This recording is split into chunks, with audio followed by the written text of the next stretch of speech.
What's up, everyone? I just had a conversation with Jordan Oelrich. He's a dad, a coach, a book reader, and a lover of life. This guy does it all, and it was a really great conversation.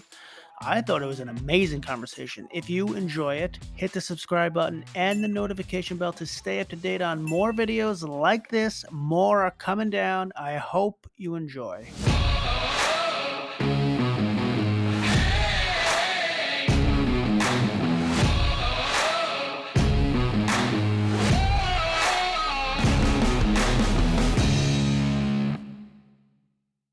Here and like power was going in and out, and I was like, man, I'm gonna have to charge my laptop while I can and then hotspot it off my phone if I have to, but we're good. It's all passed now. Beautiful. We're recording now. Awesome. Well, I'm so glad to be here. Yeah, glad to have you here. What's behind you? That looks like some kind of art project you got. It's actually not mine. I'm actually just visiting at my parents' house. It's actually a drafting table. It's my stepdad's. Interesting. Got Yeah. it. So where do you live? So I live in a fairly small town called Salmon Arm, British Columbia. So right now I'm in Kelowna, which is about an hour and a half from there. But yeah, on my days that I don't have my kids, sometimes I, venture out of the norm and visit real people. Got it. I'm gonna look up the town. Where? Because I'm not familiar with that. What is it called? It's Salmon Arm is the name of the town. It's about probably 15,000, 17,000 people. so funny meeting people from all over the world. I love it. Through the Whereabouts are you? I live I'm trying to get this video back up now. So I live in United States in New York and nice. Long Island. So Long Island in New York, if you're familiar with that area. I've been to New York City. Got it. Yeah. So I actually work in New York City. Oh, right on. Yeah. I take the Long Island is like a suburb of sort of New York City. Like it turns into Queens at one point, which is a borough of New York City. It's about 45-minute train ride to New York City. Yeah, I love New York. It's a beautiful place. Yeah. Hopefully, it's getting better. I think the pandemic sort of destroyed almost every city. It's getting better. I go to work now like once or twice a week. Do a lot of working from home, but I travel to the city now once or twice a week. It's fine. The commute's fine. There's some crazy people every once in a while, just like New York. Just like anywhere. Yeah. So we connected through the self-development Facebook group, right? That's correct. Yes. How long have you been doing that? How long have I been doing personal development? What? Yeah, let's start there. How long have you been doing that? I see you have a book. You have a book out, right?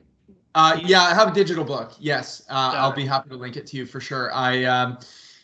Personal development started for me when I found out that I was going to be a dad in June of 2017. My biggest goal and aspiration for my life at that point was to make about $35,000 a year, and work about 4 months of the year and travel the rest. And then something else had some bigger plans for me, and knew that the time that I was going to start doing business was either then or likely never. And I chose then, which was one of the best decisions I ever made. And what I learned really quick was that people that did well in business really focused a lot of their energy and a lot of their intention on themselves. And this led to, just a plethora of unfoldings, really diving deep on, the mind, the energy, everything, and really understanding that people that do well in business was just a result of all the other things that they had going on, right? And so, yeah, I think the first book I really read was Awaken the Giant Within from Tony Robbins. I remember working at this fishing camp, and I'd go to bed early and everybody else would stay up and drink, and I'd read for 3-4 hours and then grab another book, and had to learn in kind of a do or die situation, right? Had to learn a lot of things really, really quickly. And I thought all I wanted to learn about was business. And then I learned, you can, doing really well in business is really a byproduct of having a lot of other things in place. So yeah, it's something that I'm very into. Every single day, it's a huge focus for me, for sure. So right now your business is it being a life coach, or is it more than that? Yeah, That's a great question. Like I have the model that I teach for people is creating something that I call authentic success. So authentic success for anybody is really defining life on your terms, right? So we're taught the model of success, but a lot of times we don't really define it before we spend 30 years chasing it, right? And a lot of people will spend 30 years chasing it, realizing they've obtained all these things on the outside, and deep down they're like, well, I thought this was going to be it, right? And so I like to teach people both, the inner energetic component of creation, but then also practical how-to strategy, right? Like, how to understand the mind, but also what to actually do, right? How to build a sales funnel, things like this, because one without the other doesn't really work. If somebody can have a great mindset, they can be really energetically in alignment, but still not sit down at their computer and really not know what to do. Or they can have all the roadmap in front of them, all the how-to literally exists in the Google search bar, but deep down they have some beliefs that it's going to be really hard. They're going to have to sacrifice their health. It's going to take them 30 years. 96% of businesses fail on a 10-year term, and they're like, why even start, right? So there is there are really two components to it, and one without the other, they both really have to be in alignment. So, and I think, I love to teach people in life and business that success can be just such a broad spectrum term, right? But until we define it for ourselves, we might be living, someone else's version of it. It's funny that you say that, because I just did a podcast like a couple of weeks ago, and I talked exactly about what you just said. My biggest issue with a lot of people in self-help and self-development areas is they focus so much on the mind. And that's important. I think it's important, but I think it's important to give people practical advice. So my biggest analogy that when I was doing a podcast, I just like thought of it on the spot, but it's like, if you're a car, the gas is the motivation, the inspiration to fuel the car. But if you don't know how to drive that damn car, if you don't know how to work the steering wheel and the brakes and put yourself in park, then who cares if you have all this motivation? You need both to get from point A to point B. Yes. And so I totally agree with that. And that is what you're doing for you have clients that you help push along from point A to point B who are, I guess, struggling with life, or even just in their business. Do you help them push forward in their business?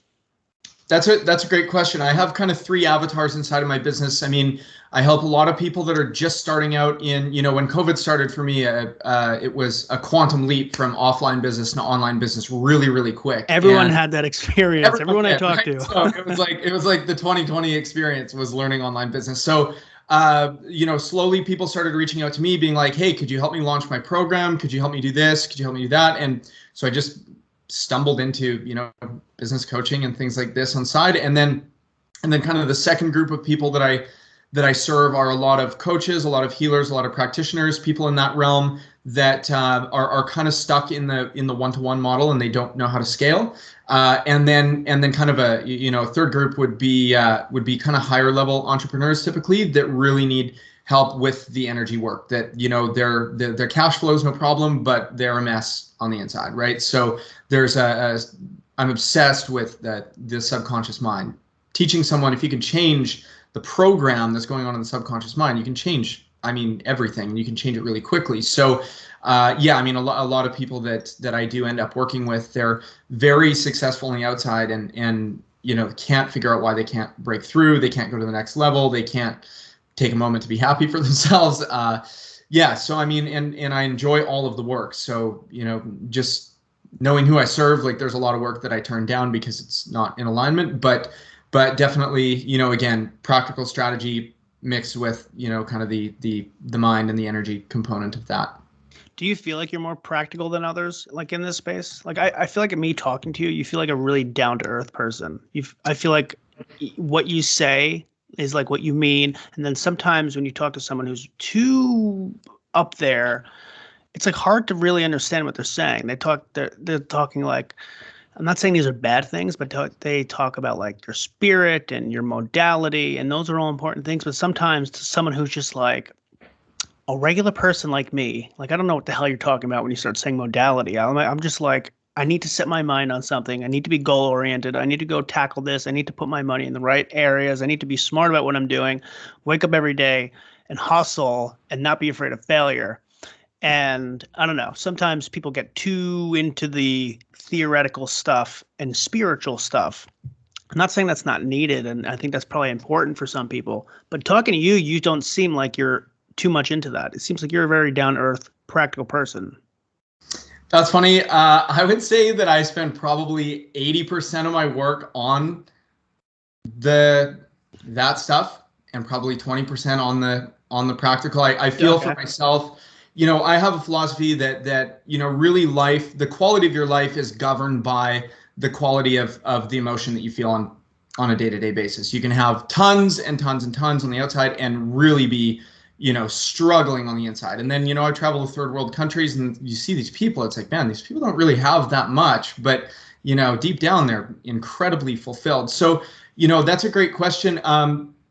I don't feel, there was a long time when I felt like I had to pick one or the other, right? It was like, do I want to be successful in business, or do I want to be a spiritual person? And it's like, wait, I could wake up, I can meditate for 2 hours, and then I can go build a sales funnel, and I don't have to pick, I don't have to choose between the two of those things. But I think that finding, and everybody would have a different balance on these things too, right? Some people, like you said, very focused on the spiritual realm. Some people very focused on the practical realm. It's a lot of it too is right brain versus left brain. Some people are very left brain oriented. I'm very right brain oriented person. Love, creativity, things like this. But yeah, I mean, I am always trying to find the balance for myself between, managing the inner game and working on the outer game. But I do think, for me, I've been in places of burnout so many times, adrenal fatigue. Your body literally says, can you please stop and give me 24 hours to just reset myself a little bit. And so something like, more important for me than taking on, say one more client for the day would be giving myself 2 hours of white space in the morning to really move from a stress mode into the parasympathetic, into that, relaxed creative mode, and giving myself a little bit more time to kind of ground myself. But, there is a practical side to everything too, right? And I think, yeah, finding a balance between those things is, absolutely critical.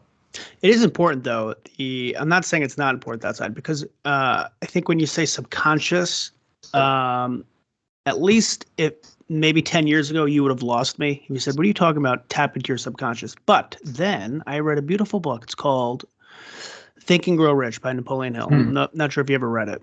Read it maybe a couple dozen times. Yeah. Yeah. That's all about goal setting. And when I first read it and I was introduced to it, I didn't do any goal setting. I went to college and I heard about mission statements and having like a goal or target. To me, it meant more of a formality for like a company to do. It's like, okay, I get it. But then I read this book and I was like, whoa, what the hell? And like if I set a target on something, and I put actions towards it and I have my mind on it, my subconscious is going to be working in the background of just nonstop trying to figure out how to attain that goal. And it blew my mind a little bit. And I didn't like reading before that. After I read that book, it changed my world as far as like my viewpoint on things. And it only strengthened over time as I would actually set goals and thinking these are stretch goals. Like, let's see. And then a year passes and I'm there. I'm like, that's weird. I'm like perfectly there. Like I would set a very close target and then I'd be like a salary. Like I want to make this in like a year and here's how I'm going to get there. And like the end of the year would come and I'd be like, wow, I'm like, right. How did I get perfectly there? I was like, is this really the subconscious working here? What's going on here? And then like it just strengthened over time. And then I got and now it's like my life. Like goal setting is so important for me to set a target on something. And I really set lofty targets, knowing that I'm going to work my ass off. If I don't reach it, that's fine. But I think I'll go farther and go faster if I set these loftier goals, not something that's like completely unattainable, but something that's within arm's reach that you have to work hard for. And when you do that, your subconscious is working overtime. You think in the shower, you not even realize you're thinking in the shower. You might wake up at like 2 a.m. with a thought on like, oh, yes, this is a light bulb idea that I wasn't even thinking about, but you'd have never had. I almost think about it like breaking your subconscious out into two different people. It's like you got to order You have to order your subconscious to think like this. Hey, subconscious, go after this. And it's like, okay, I took the order. And it's like, you're not even thinking about it. You wake up in the morning, you have an idea that would have never come to you if you just were just withering away in the sea and you didn't have any kind of goal. And Yes. so I think it's so important to have that, because it's, again, it's, I don't know if you say 80-20. I don't know what the percent is, but it's, I do weight it very high. And as far as improving yourself, because if you don't have that, you will wither away. You're like a boat without a rudder in the sea. You'll just exist and you'll flop around, but you'll never really you'll never attain and accomplish anything. So totally agree with that. And that is my favorite book. I don't know if that is one of your top. Is that one of your top 5? I feel like that has to be. Yeah. Oh yeah. Yeah. The first time I read it was like, I think everybody that reads it for the first time, it is like a transformative experience. I also think that everything kind of comes into our life when we're ready for it, right? And I think that that the first time that I read that, I was really in a place that was the next thing I needed to know. I actually thought about taking a year and only reading that book, like every single day, cover to cover, cover to cover, cover to cover. I know how many times? He's like reading it 12 times. Yeah, like I mean, just really like I know Bob Proctor said that it's like the one book he has a stand on his desk that keeps the book propped open in front of him all the time, right? So it's cool what you said about giving your brain something to work on, right? When you give your brain vague instruction, you'll get very, very vague results. The subconscious mind, it governs about 95% of what we do on a day-to-day basis, right? So the reason why people don't get what they want, right? When you look at someone that's like, I'm going to do this, and then in a month they're right back in the old pattern, right? So when somebody has a deep sense of certainty in themselves, I can tell you have certainty in yourself, right? Someone has a deep sense of certainty in themselves. This was not something I always had. This I actually had as far on the other end of the spectrum as you could get for a long time.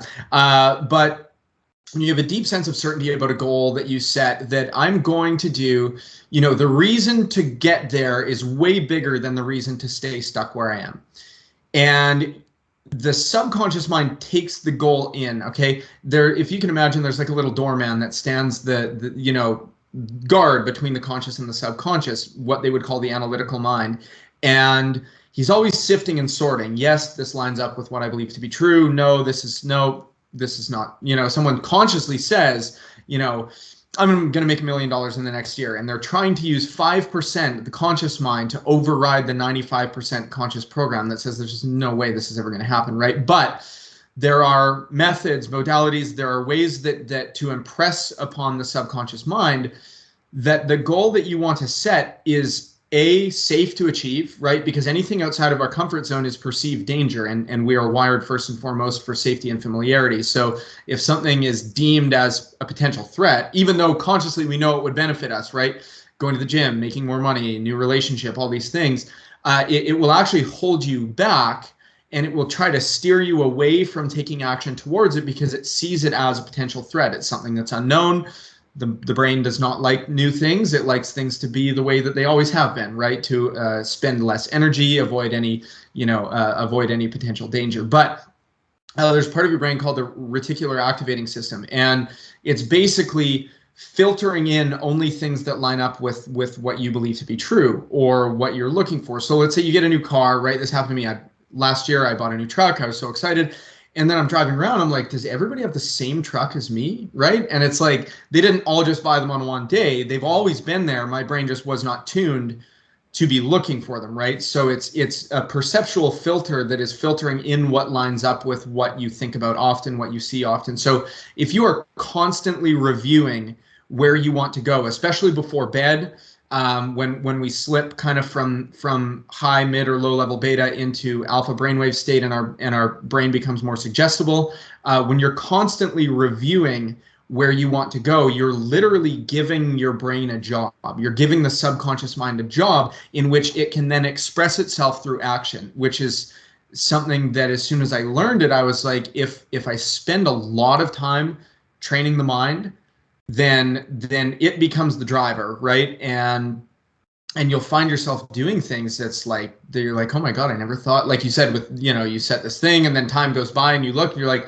oh, I actually did it. I forgot about it, but it was obviously, Yeah. it was like 2 years ago and I forgot about it. But Matthew McConaughey has an interesting story about this, where he had written down like 10 things he really wanted to achieve, right? Like I actually can't remember what they were. Are you reading his book right now? Are you reading No, I'm Greenlights? not. I actually just ordered it a few days ago. I'm reading it right now. Is it good?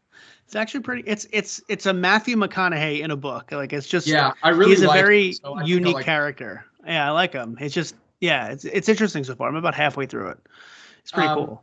He had tucked this piece of paper away for like, I think it was over 10 years. But when he found it again, he realized that every single thing had actually come to fruition, right? So when people use the word like, let's take, when somebody uses the word manifest and they think like it's this freaky term, right? But all it means is to bring something into the physical, right? Just to make something real. Like, I manifested this cup of water by thinking about getting a cup of water, going to the fridge, filling it up, and then here it is right in front of me, right? So the subconscious mind will bring to manifest whatever is impressed upon it that it actually accepts and takes in. And there are ways to program your subconscious mind to get what you want. But when people are using, if somebody has a deep sense of uncertainty, unworthiness, a lack of confidence in themselves, and they're setting these huge goals, at first it seems really appealing until, again, the part of their brain that's driving 95% of what they do every day comes in and it's like, I don't think that this, not for you, not today, and gives them a list of reasons why it's not possible. But yes, reviewing constantly, impressing these things that we want, the subconscious begins to draw the roadmap on how to get there. I have a technique that combines a couple things that a little bit goes against what you're saying. It doesn't go against it. It's just like, you're probably right. But here's what I do. One is it's a technique stealing it from somebody else. I think it's Grant Cardone, the 10x rule. Have you heard of the 10x rule? Yep. Yeah, I read it. That'll make your goal really lofty and unattainable. But I've been so accustomed to setting, like, I think for me, it's like important in the beginning to like, not when you're first setting goals, not to overwhelm yourself and your first goal setting experience, if it's completely horrible, you're going to like throw it out. But for me, I've been doing it for so long now that I go after things and I say, okay, realistically, what could I get done in a time? And if I want to get this, if I want to accomplish something, what would be a realistic time period to get it done? And what would be a realistic number to aim for? I'll use the podcast, for example. I am aiming for like 10,000 subscribers by the end of the year. Really, really high. I'm there. Let's see if I ever get there. Who knows? But I start off with a number that I multiply by 10 just to say, look, I need to raise my standards here. And then I cut the timeline in half. And then I say, if it takes a year, I want to aim for 6 months. Knowing in the back of my head, there's a really good chance I'm not going to reach that perfect goal. But when I cut my timelines in half and when I aim for a higher number, I work my ass off. Like, I have a fire burning under my feet. Like I wouldn't have if I relaxed my goal. And so like for this, if I'm setting really aggressive goals. So for me, I'm working on this. Like I do a lot of things. I do book reviews. I just talk like topics, self-development topics. I talk to people like you. And if I had a very relaxed goal, maybe I'd do like one a week and I'd just be like relaxed. But it's so aggressive that I'm just like, I'm working very hard on it. And I feel like those constraints are making me do that. Yes. Now, if I hit that perfect number, probably not. But if I didn't set that, would I have been working my ass off? And it's that balance that I feel like I need to have. I know I can't be disappointed. I can't be afraid of not hitting that perfect number, but knowing that these mental techniques are forcing me to accomplish more than I would have if I just relaxed the goal and relaxed the timeline. And that's how I like to approach it. I don't know if you have any thoughts on that. Yeah, well, I mean, what's more fun? Like, aiming aiming to make 100 million and only making 86, or aiming to make, 100,000 and hitting it, right? So like, it's fun, because the problem with goal setting for a lot of people is, again, we're using the analytical mind when we're doing it. So we're a lot of times people are setting these things that are either so far outside of what they perceive to even be possible, right? Or they're setting them, like you said, I'm gonna might not go to the gym, but maybe I'll put my running shoes on, right? Something like that. But there is something to be said with, if somebody has had, what I call goal trauma that I had for a long time, where you set a goal, don't hit it, set a goal, don't hit it, set a goal, don't even come close. And then you really start to see yourself as somebody who's not good at it, right? So if somebody is listening that's in that position, I would say, do start with something that's very, very doable and hit it, because what it's going to do is instill a sense of certainty in yourself, right? It's going to start to rebuild your confidence after, we take a few hits, we have a few failures, we start to believe that, we're just bad at everything. But I'm in the same boat as you. It's way more fun for me to, when a client comes into my world, I like them to implement small daily incremental changes in their habits, but I don't try to aim to just get them 10% further than they were in a year from now. I like to see people make what I call a quantum leap, right? A quantum leap being a radical increase, an unfathomable jump in a short period of time. It's way more fun. It's like, okay, I made 10% more than I did last year. Good for me. It's like, hey, I made 400% more this month than I did all of last quarter. That's like, way more exciting, right? The problem too with a lot of times when people are setting goals is that if I told you, hey, Chris, go make me $2 million, right? Immediately, your brain is going to use the past as a roadmap, right? It's because it only understands what's already happened. So it's going to take, you're going to go, okay, well, it's going to take me this much time. It's going to take me this much effort. It's going to take all these things. And it's going to take the past and use it to draw the roadmap to the future. And the worst part about this is that you're canceling out all the other potential things that could happen, right? Like, all the other things that could take place. So a lot of times, this is a huge problem when say someone comes into my world and I'm like maybe helping them grow some area, their income, whatever it is. And they're like, well, I want to do $2,000 a month with my side hustle. And it's like, that's honestly not going to be that fun, right?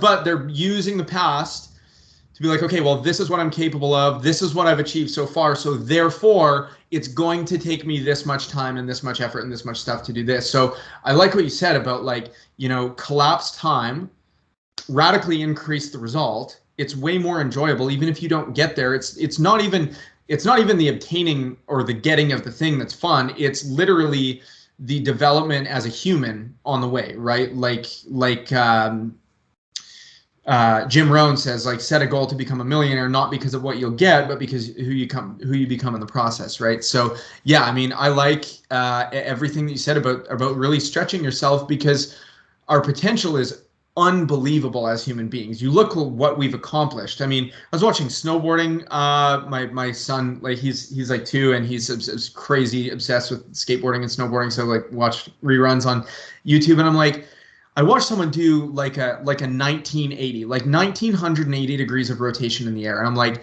as a human being, like, how incredible is this, right? It just doesn't even make sense. But so what we're capable of is so unbelievable, but what we do oftentimes is quasi underwhelming for the most part, because, and that's the danger of always playing inside of the comfort zone. So I do, a great, I can't remember, it wasn't Tony Hsieh, it might've been Larry Bird, somebody in the Google realm said,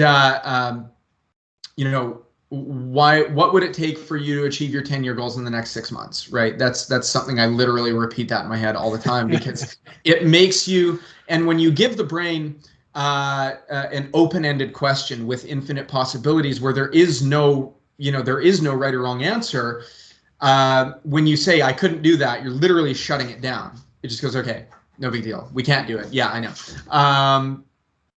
But when you ask it an open-ended question, right, start the sentence with, what would it take? How fun would it be to do this? What would it take to do this? It literally starts, it starts drawing a roadmap, and it starts trying to come up with new answers, right? So it's really, I mean, I could talk about the brain all day long. But I can see that. You know a lot of shit about the brain. That's interesting. I love it. A lot of it came from trying to figure out why I did the things that I did, why I was the way that I was, right? Are you certified in something? It seems like you have like the terminology down too. It's like you said a few words that I'm not entirely sure, but you explained them. But it seems like you have Which all one? the thing that you initially perceive in your head when you first see something. I think you said it when you saw your truck, and then you saw other trucks like it. There was a certain term I didn't know it. The reticular activating system. Yeah. Yeah. I picked that up somewhere. I don't know where. I think I like how you say comfort zone. I feel like if you don't set a goal that you see that might seem initially a little bit dangerous to you, you're just going to stay in the comfort zone. I feel like you hit a really or write down a really nice goal when after you set it and you put your mind to it and you're like, all right, we're doing it. Your heart beats a little fast. You're like, oh shit. Oh yeah. How am I really doing this? Am I forcing myself to do this? And then you stay strong, like, yeah, we're doing it. And it's like you feel the heartbeat a little bit, and you're like, okay, this is out of my comfort zone. But then you'll do shit that you've never would have done before. And maybe not every goal is going to be like that, but that'll help you break through the damn fear of things. It'll break through your perception of what you can achieve. Like if you just think you'll never be able to achieve certain things, then maybe you won't go after it. Will you go pitch someone that you've never pitched before and talk to someone if your goal is really small and doesn't involve that? If your goal is huge, like, oh shit, I need people, I need money, I need to pitch people, I need to get out there if I'm going to hit this. And then the fire, doesn't matter if you're scared or not, that fire is throwing you into action. And so I love to do that. It's what forced me to do this stuff. I've never done a podcast before. I've never attempted to write a book, but I've done those things because I've set like ambitious goals for myself. And whether they come out to be really successful or not, we'll have to see. Right now they're not, but we'll see. And I'm not afraid of if they end up not being super successful, because I just find myself liking to do them. And so, yeah, you need that. You need to get the hell out of your comfort zone.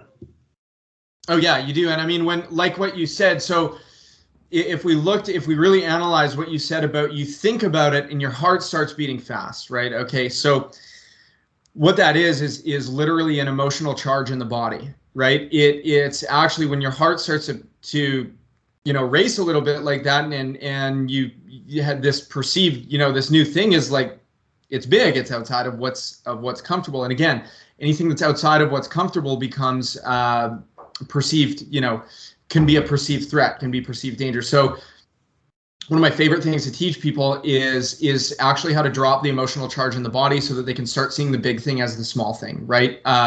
When just like what you said, if somebody really believes it not to be possible, everything that we do, we're acting in alignment either with our self-perception or with what we believe to be true, right? And our brain loves to be right. It loves to confirm what we think is true.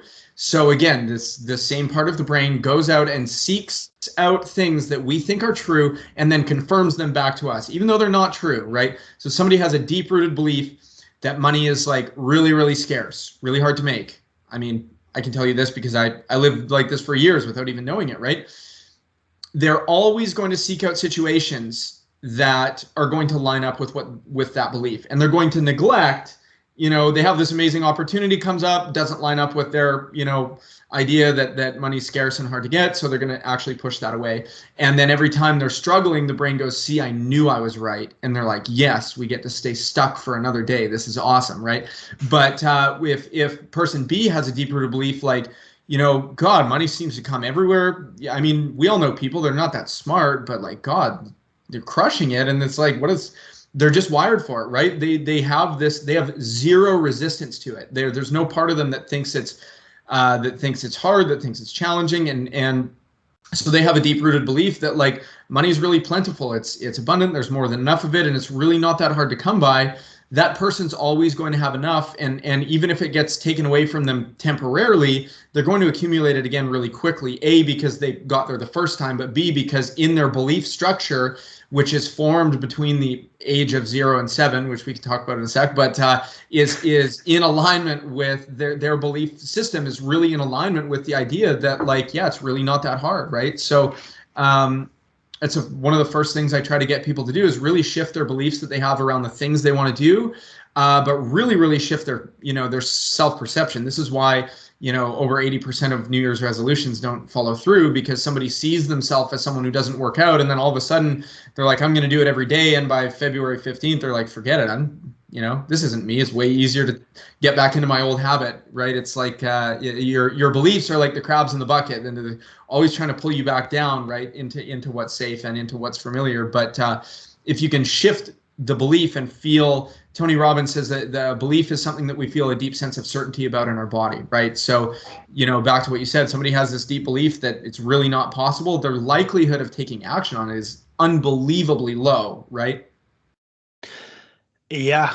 That's why I think I talk a lot about just not being afraid of failure. I think people put too much weight towards one endeavor they go after, as if it's like the biggest determinant of their life. Like, if I go after this one thing and it doesn't go well, I'm going to be a huge failure and it's a big nightmare for me. As opposed to looking at your life as like, everything you go after is a fork or a stepping stone. And if you fail at that, you learn and you do something else, or you learn and you're better at it. But I used to put so much weight on like one thing, one endeavor, that I'd be so freaking scared that either I wouldn't do it, or while I'm doing it, I'm so freaking nervous that I do it horribly. And I'm not saying that I'm perfect at this now, but I try as best as I can to look at this as, hey, if I were to fail at this horribly, I really try not to give a crap. I try to look at it as I tried. If I learned something, that's great. If I didn't learn something, fine. What is the worst case scenario? Like, Yeah. If I didn't learn anything, at least maybe I learned that I'm not good at it. And if I learned I'm not good at it, can I reassess and say, is it because it's something I could improve, or am I just like not naturally good at it? So I try something else. But I don't look at it so much now as like, if I go after this one thing and I fail, it's over for me. It's like it's all the weight is on this one thing. When you start doing that and you have a client presentation, or you have a project due, or you have to have a serious talk with someone, and everything is so weighted on it, you get afraid of being in that situation. And either you do two things, like I said, you don't go in that situation, or you're too nervous in it and you're afraid to actually like get outside of your shell. And so my whole thing is break through that goddamn fear. Yes. It's fictitious. It's just in your damn head. It's not realistic. It's not a realistic way to live life. It won't put you in a position to, and I'm not talking like I'm some person like Jeff Bezos, but it's the way when I changed my perspective on things, I got less nervous, and I went after more things after I've changed my viewpoint on this. Yes. And so I think you need that too. You can set these lofty goals, but then if you're still like, oh, you know what, doesn't that? Danger. Yeah. So you need to train your mind on that a little bit. And no one's perfect. It's me or you might do this, and then tomorrow we might completely mess up and be in the wrong mindset. It might take a couple of days to get back the energy that we need. It's a fluctuating world, but as long as you're fluctuating upwards, right? As long as you're continually improving. Yes. Yeah, go ahead. I was going to say something, find somebody who's never failed, and you'll find somebody who is really they've always played it safe, right? Like, yeah, you don't want to be that guy. You don't want to be the guy. They tiptoed to their deathbed and they're like, okay, I made it, right? I'll share something really interesting with you in what I've learned about failure. And, failure is a term that I don't even place in my vocabulary. I use the word feedback a lot. Like, wow, I got some big feedback from that, right? Which like really means like that did not go very well. If you look at, The most successful people in the world. Look at Ray Dalio, one of the most successful investors that's ever lived. I believe this was in the 80s. Had made a call in the market, was incredibly wrong, lost everything, had to fire his whole staff, had to borrow $4,000 from his dad just to make his payments, right? And he tells the story, and he said something, very powerful in one of his books, Principles, and he says that pain plus reflection, right? Pain plus reflection, like those two things. If you can, okay, look, I had a really bad experience. What did I do wrong? What could I not do again?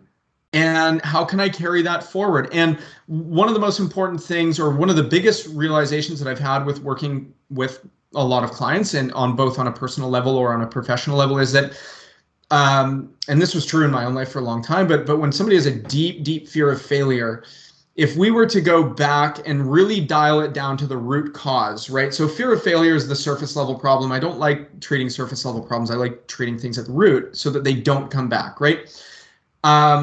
One of the things I've noticed about people that have a deep sense of failure, a deep resistance to taking forward action, a deep, a lot of times it's not fear of actually failing. It's a fear of what other people are going to think of them if it happens. And you could really boil this down to like a deep sense of, insecurity, lack of self-acceptance, deep sense of unworthiness, probably from a childhood story, something that gets programmed in.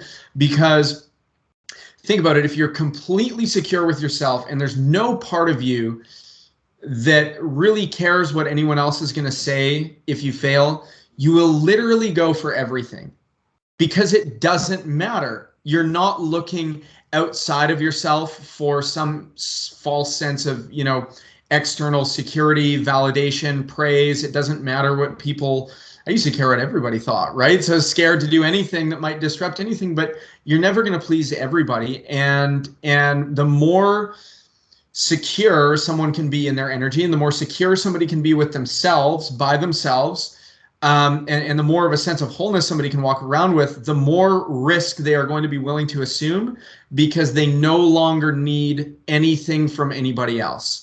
And this was a pattern that took me probably a year to start to see. It's like, okay, every person that's really scared of starting their business, deep down they were told as a kid that they're not smart, that they're not, they're not good enough to do this, and all these things. And once somebody can shift out of that, if somebody listening has deep fear of, you know what you should do, but you're still not doing it, right? The subconscious program is overriding the conscious desire, and really get to the bottom of this story.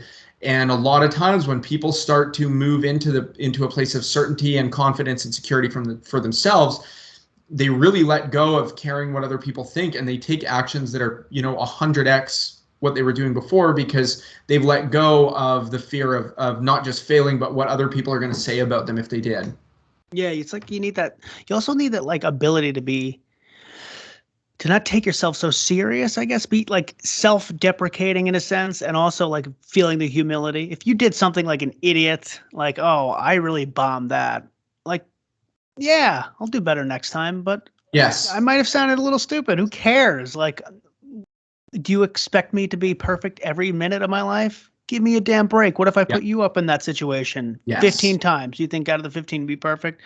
No, probably not. So I messed up. I'll do better next time. I don't care. I tried. And just like that mindset is so different. Sometimes it's hard though. It's not, sometimes if it's something really heavy, I'm sure even you and I probably have a similar thing where we can go through these situations, but a big event, you still have to like train your mind like, hey, look, this is a big time. This is a big thing for me, but look, I'm still me. I have goals. This is a necessity to do if I want to get to my goals. And look, if it all doesn't go perfect, whatever, I learned. But sometimes you still have to train your mind, because we're still just human beings with alligator brains, or parts of an alligator brain, that you're going to feel fear, and you're going to have all these principles, and they're great to talk about, and you instill them in yourself. But sometimes you're not going to be perfect, and sometimes you're going to have those thoughts, and you got to like work through it. I'm really glad that you said that. This is when you're constantly not hitting the target and then beating yourself up because you didn't do it, right? You're actually like chipping away at your self-confidence, like bit by bit by bit by bit, which actually makes you way less likely to try again, right? So like you said, like people talk about someone says, oh, I'm really hard on myself, right? Well, being really hard on yourself is this form of self-loathing, and the more you're in a state of self-loathing, the more you're just sucking the life out of your own confidence. You're literally shifting your perception of yourself to somebody who's just bad at everything, right? You don't give yourself any credit. But exactly like what you said, I mean, I've had companies that I've started, and a weekend I'm like, this is stupid. I don't even want to do this. And I literally shut the whole thing down. I've had podcasts that I've recorded one episode and I'm like, this is dumb, right? But like, I mean, literally in the summer, I was like, okay, this would be a fun business model. Register the domain, do this and this, run one workshop for $27, had 10 people in it, decided I hated it. They still got the workshop, right, and everything, and I literally closed it. I made my first sale 12 hours after I started the business, closed the business 7 days after that, and I was like, that was dumb, right? And look at it and just like, yeah, like, don't take it so seriously. Like, so, and this is the other thing too, people start out in something. They start out in learning about money. They start out learning about business, relationships, all these things. Like, of course you are going to suck when you start. Like, think about golf, think about riding a bike, think about all these things, driving a car. Like, there was a point in time when you couldn't talk on your Bluetooth and drink your coffee and get to work at one time. There was a time when you were like, right, okay, the clutch goes in with the left foot, and then I drop the right foot back, and then I pull it from first to second, and that is down. And then you just wired it into your brain that you became so good at it that became automatic, right? So people are so hard on themselves when they start, but it's like, I have 2 kids. They're 1 and 3, and when they're learning to walk, do you think I'm like, they fall down and it's like, that's it, you tried, and walking must just not be for you because you still haven't got it figured out, right? Or they fumble their words. It's like, please don't try to talk again. Obviously, talking is not in your future. No, they keep trying and they mess up, and then they try again and they mess up. And so if we could adopt, there's a big difference between being childlike and childish.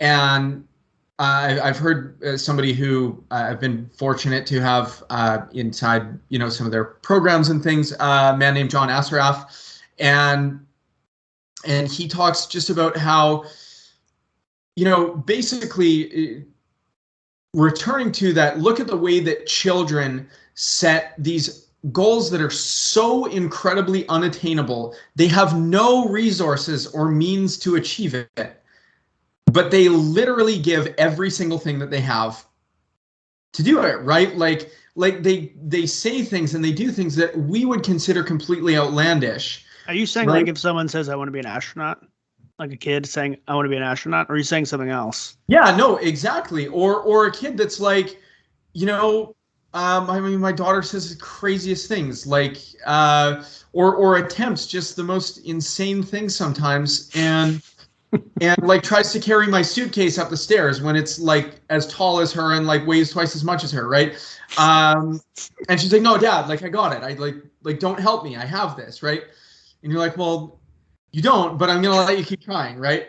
So, but think about when a kid says, yeah, I want to be a pro skateboarder, right? And then over time they get conditioned and people tell them, there's no money in that. Tony Hawk's not, I mean, yeah, okay, he's a millionaire, but you couldn't do it. And then they're like, oh, okay, I couldn't do it. And then they grow up and they're like, oh, right, I need to fit other people's versions of reality, and I can't become a pro skateboarder. So I should just shove that dream off to the side because it's completely unobtainable. And it's like, are you sure? Right? That's, again, going back to a belief, right? The funny thing is that some people don't mean that harmfully. Like, it could be a close friend or family member who is just talking and just says, that would be tough to do. I don't know if I would do that. And they don't realize that just saying that, and if you accept that, then you're like, yeah, you know what? Yeah. Why was I thinking that in the first place? You're right. And then if you keep doing that as a habit, now if you change that habit and you say, yeah, I know it will be hard. I don't give an F, and I'm going to do it anyway. And if it fails, who gives a crap? But if it does well, I'll be looking at you laughing. Yeah. But if you change your habit and your way of thinking, and you're not so afraid every time something will be hard, you'll stop being afraid of going after all those damn things. Of course. Actually, why, taking a step back, you said that you tried doing a podcast. Like, I feel like you would be amazing at doing your own podcast. Yeah, that's actually, I've had a few podcasts in the past. So my journey in business actually never started in personal development, never started in coaching, anything like this. So I worked in the outdoor industry for 12 years. Since when I was in high school, I started. What is outdoor industry? Like, so the niche that I worked in was fishing, fly fishing. Okay. So my entry to business was an offline business that offered guided fishing trips, and I was like, that was my first. So I actually have had a few podcasts. I'm actually just starting. Were you telling your customers you got to put your mind to it to catch these fish? Oh man, put your damn. And I would just like, oh, if I had some people that were even like remotely close to the same plane that I was on, like we would spend 0 minutes talking about fishing the whole day. And then I had this realization, like, God, maybe this is not what I'm, meant to do for the rest of my life. Like maybe there's something bigger. And then I'd have, my fishing clients would like reach out to me and be like, I need some book suggestions or something. Or like what's your favorite finance book? Or like, what's your favorite thing on, spirituality or personal development, or how do you meditate, or all these things. So, yeah, no, I'm actually just starting another podcast. I've had 3 podcasts in the past. One of them I got to about 40,000 subscribers. And then, yeah, I mean, the thing with podcasts, beautiful way to train yourself for consistency, right? Train yourself for discipline, consistency, scheduling, all these things, and such a beautiful way to get your message into the world. So, yeah, there's actually a new podcast that I'm just starting called Authentic Success, and I'm so excited. It launches in about 2 weeks. Where is it going to be? Where is it? It'll be right on my website at jordanoelrich.com. Got it. And so you got up to 40,000 subscribers, and can you take those subscribers to the new one? Like that seems to be a lot of subscribers to not capitalize on. 2 different niches, very different avatars, very different realms. Got it. But I do literally have people that, so I have a 8-week program that I run called Thrive Experience, and tonight's actually our first night of the 8 weeks. And I have a guy in there who he literally, I taught him, my first online courses I ever built were all in under the umbrella of my fly fishing business. So like he bought those, and then he like took some other programs that I had, and then he's like signed up for my, for this, I mean, it's not a business course. It's not a mindset course. It's not a spirituality course. It's not a quantum physics course. It's not a meditation course. It's everything literally rolled into one, because so many programs I've taken, they either teach the how to, or they teach the inner game, but they don't teach both. And my core philosophy is that, in creating whatever kind of life you want, one without the other does not work. You need both of them. But yeah, there have been people that have come over into the realm that I'm in now. But what was the old podcast about? Is that what you just explained? Like, what was it about? Yeah, I had one. This was both all inside the fly fishing podcast. I also actually, I've been coaching people since 2019. Always did it kind of on the side as like an offline. Did it offline kind of on the side. Had like a little private practice and stuff like that. There's a few modalities that I teach inside of my coaching business. But so I had one called. My first one was the same name as my fishing guiding company. Then I had one called the Alignment Club podcast, which actually was, I guess, fell into mindset, personal development. Then I had one called the Fly Fish University podcast, which was like an educational platform inside the fly fishing realm. And then Authentic Success is going to be, I mean, everything we just talked about now, just basically, the inner game and the outer game of really helping the greatest number of people possible, live in alignment with what they know to be true for them, what really, really matters to them. Because there's so many people. I mean, I have friends that have, $50 million companies, but when you spend a lot of time with them, you notice that they're deep down, maybe not exuberantly happy. So really helping people find, nobody was put here with just like, nobody was put here with purposelessness, right? Like everybody has, but the problem is so often people are so scared to make the leap into, into what they really, really, really want to do. So finding a vehicle to really give people the permission they think they need to make the quantum leap forward, when really, all they needed to do is let go of the fear that they have, or the false sense of security they have from, a job or a relationship, or, whatever it is. But yeah. What is this? Are you gonna have guests on your podcast? Like how do you conduct them? I'd love to come on. Yeah. I have about 20 people lined up right now, so I'm actually super excited. Yeah. So do you only do guests, or you also just talk yourself? No, I'll do solo too. Got it. So two episodes a week. Mondays and Wednesdays. But I mean, for me too, new information, Dr. Joe Dispenza talks about this a lot, like new information leads to new choices, right? New choices, new behaviors, new outcomes. You take the new information, you do nothing, you get nothing, right? So the more, coming from a place of really trying to serve other people, the more knowledge that can be extracted from the greatest number of sources possible, the better the information people are going to get in making their move forward. And the reason I wanted to start was because podcasts were my saving grace when I started. I mean, they still are, but like business, the mind, marketing, all these things. Like, I mean, I get in and just absolutely binge on podcasts. It's just kind of unhealthy sometimes, I think. But no, it's they were my saving grace. And the cool thing with a podcast is people will literally hang with you for an hour, whereas with a Facebook video, I mean, you're hard pressed to get somebody to stay on for 2.5 minutes. Yeah, you seem like I message me when the first podcast comes out. You seem like you'd be very entertaining to listen to, and not only entertaining, but you'd be informed. Seems like you have a lot of really good ideas. Yeah, like I only teach people what I know from personal experience. I don't take something I learned in a book and convey it to other people so that they can, get the benefit that I actually didn't get from it, right? I really do like to speak from a place of just, this has worked really well, this hasn't worked, this is what I know to be true, and these are the mistakes I made, please don't do these. Yeah, but you have to learn from the book first. Like, you get the information from the book, kick action, and you're like, whoa, this shit's really working for me. And then for myself first. Yeah. All right. Well, to round this one out, I like to ask this question. We'll see. Yeah. What are three things that you tell someone who cares who the hell it is, how old they are, where they're from, what kind of life stage they're at, if they own a business, they don't own a business. What are the three things that you tell someone to do so they can be more successful in their lives?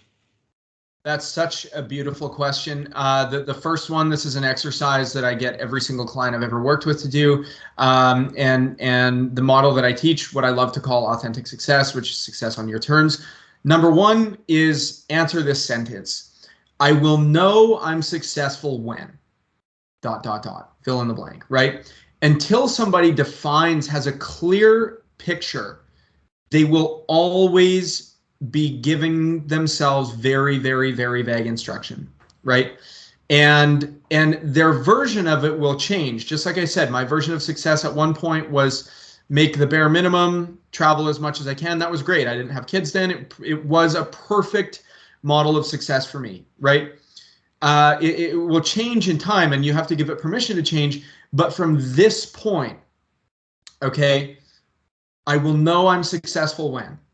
If you can answer that question, you will be so far ahead of 99.99999% of people, because most people will never take 10 minutes to sit down and do that for themselves. And if you can't come up with the answer, close off some of your, sensory receptors, close your eyes, and ask yourself the question. I will know I'm successful when. I'll know I'm successful when. So that'll be the first one, is define success, because until you know what it looks like, right, you can create success based off what you think other people, what you think you should do based off someone else's idea for life, right? Well, my parents told me I'd be successful if I went to college, got a good job. Now I hate myself. Well, good job, right? I mean, you fit the bill for them, but really, I mean, it's a dangerous way to live. The second thing that I would say to people is to stop seeking so much outside of yourself for the answer. And this is something that, I mean, a keystone habit for me is meditation. And every single day when I need the answer to something, I don't any longer go looking for it. I go asking for it, right? And a lot of times, understanding that the answer to what you're looking for a lot of times is you already know it, right? It's like when you're running around, you're like, what should I do? What should I do next? And it's like deep down, right? We have our ego, which is the conditioned mind, and then we have the true self, but the ego really likes to get in the way because it's like total control freak, right?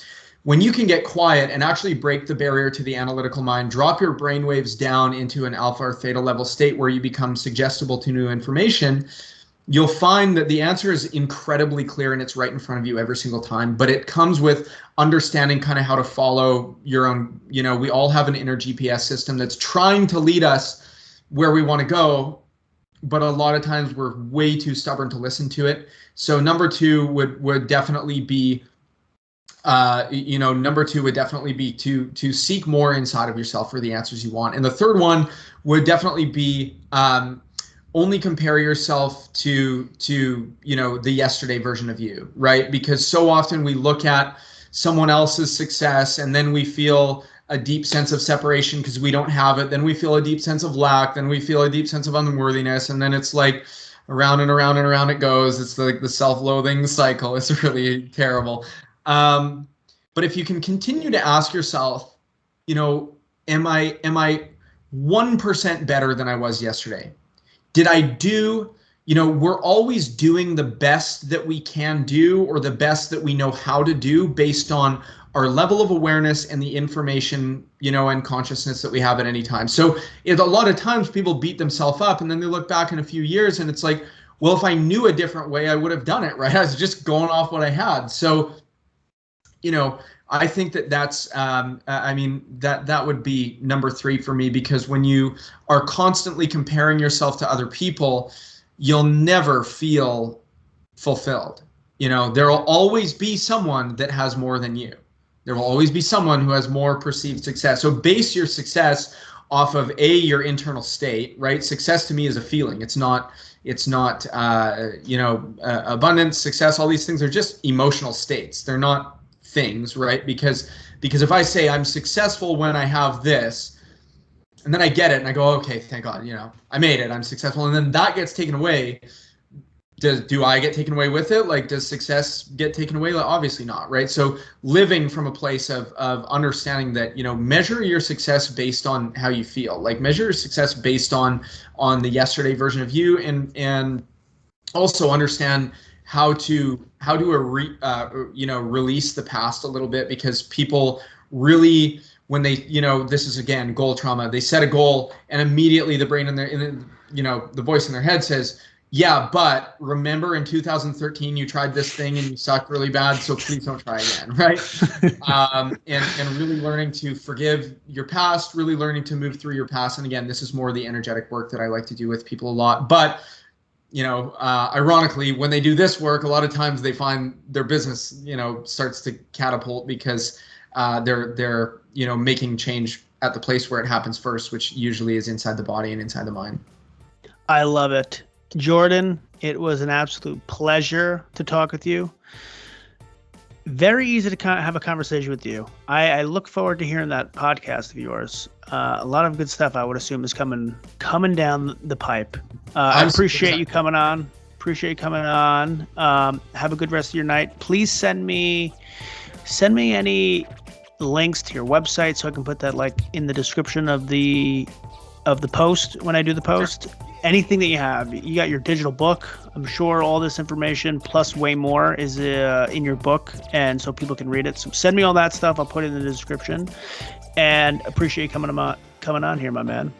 Awesome, Chris. Thank you so much for your time. I really appreciate it. Yep. We'll have to do this again. It was very enjoyable. Let's do it. Yeah. Absolutely. I'll have you on next time. Yeah. All right, man. Take it easy. Awesome, man. Thank you so much. Yep. Bye. Take care.